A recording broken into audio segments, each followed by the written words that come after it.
Football সুন্দর, তবে তার থেকে বেশি সুন্দর নেইমারের স্কিল। আপনি নেইমার ফ্যান হন বা না হন, নেইমার যখন বল নিয়ে দৌড়ায় তখন একবার হলেও ফিরে তাকান। আজকের ভিডিওতে আমরা দেখতে চলেছি নেইমারের এমন কিছু স্কিল যা একবার দেখে আপনার চোখ জুড়াবে না, বারবার দেখতে ইচ্ছা করবে। চলুন তাহলে শুরু করা যাক। বল নিয়ে দৌড়াচ্ছে নেইমার, নেইমারকে আটকাতে চেষ্টা করছে প্রতিপক্ষের 6টি খেলোয়াড়। এমন গোলকধাঁধার ভিতর একজন ফুটবলারের সাধারণত কি করা উচিত? সাধারণত এত ডিফেন্সের মাঝ থেকে বল একা নেওয়া অসম্ভব। অন্য কোনো ফুটবলার হলে বলটি এই পজিশনে পাস দিয়ে দিতেন, কিন্তু যে বল টেকিং করছেন তিনি হচ্ছে নেইমার জুনিয়র। নেইমার বল নিয়ে আগালেন। এবার এই পজিশনটা লক্ষ্য করুন, পিছন থেকে দুজন, সামনে থেকে একজন। নেইমারের পায়ে এখনো বল। আপনি কি মনে করেন এই পজিশন থেকে কি নেইমার বল বের করতে পারবে? সামনের জনের লেফট সাইড থেকে ড্রিবলিং করলেন নেইমার। এই পজিশনে নেইমারকে ঘিরে আছে 4 জন। ডিবক্সের সামনে নেইমার। নেইমার এই পজিশন থেকে বল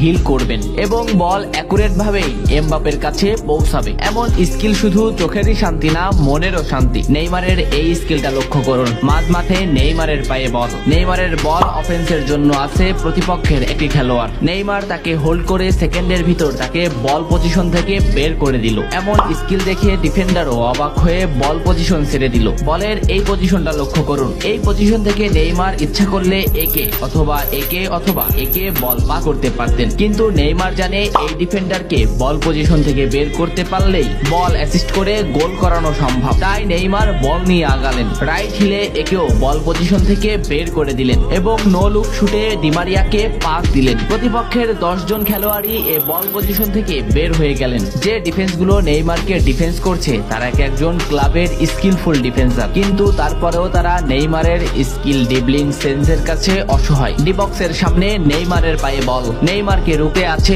অপোনেন্টের 2টি খেলোয়াড়। নেইমার বল রানিং এ লেফটে নিলেন এবং দুজনকে বল পজিশন থেকে আউট করে একজনে আনলেন, কিন্তু শুট মোমেন্ট না পাওয়ায় নেইমার একেও বল পজিশন থেকে আউট করতে চাইলেন। অপরদিকে বল ফিনিশের জন্য তেড়ে আসছে অপোনেন্টের আরেকটি খেলোয়াড়। নেইমার এখানে কি করে একটু দেখেন। বল বা পা দিয়ে পিছনে নিয়ে একেও বল পজিশন থেকে বের করে দিলেন। ডিবক্সের সামনে এমন বল নিয়ে খেলা করার ক্ষমতা সব ফুটবলের হয়নি। গুটি কয়েক ফুটবলার ডিবক্সের সামনে বল নিয়ে এমন খেলা করেন, তার মধ্যে নেইমার অন্যতম। নেইমারের এই বল পজিশনটা লক্ষ্য করুন। ডিবক্সের বাইরে নেইমারের পায়ে বল। নেইমারকে আটকাতে আছে অফেন্সের 3টি খেলোয়াড়। এই পজিশনটা লক্ষ্য করুন। রাইট সাইডে 0 ফুটবলার থাকার পরেও নেইমার যেদিকে ফুটবলার আছে সেদিকেই বল মুভ করলেন। এরপর 3 জনকে একত্রিত করলেন। শর্ট মোমেন্টে গেলেন কিন্তু শট করলেন না, বল হোল্ড করলেন। দেখুন এই পজিশন থেকেও এমবাপ্পেকে পাস দেওয়া যায়, কিন্তু এমবাপ্পের কাছ থেকে বল পজিশন হারিয়ে যেতে পারে এই খেলোয়াড়ের জন্য। তাই নেইমার বল হিল করে আরো সামনে নিলেন এবং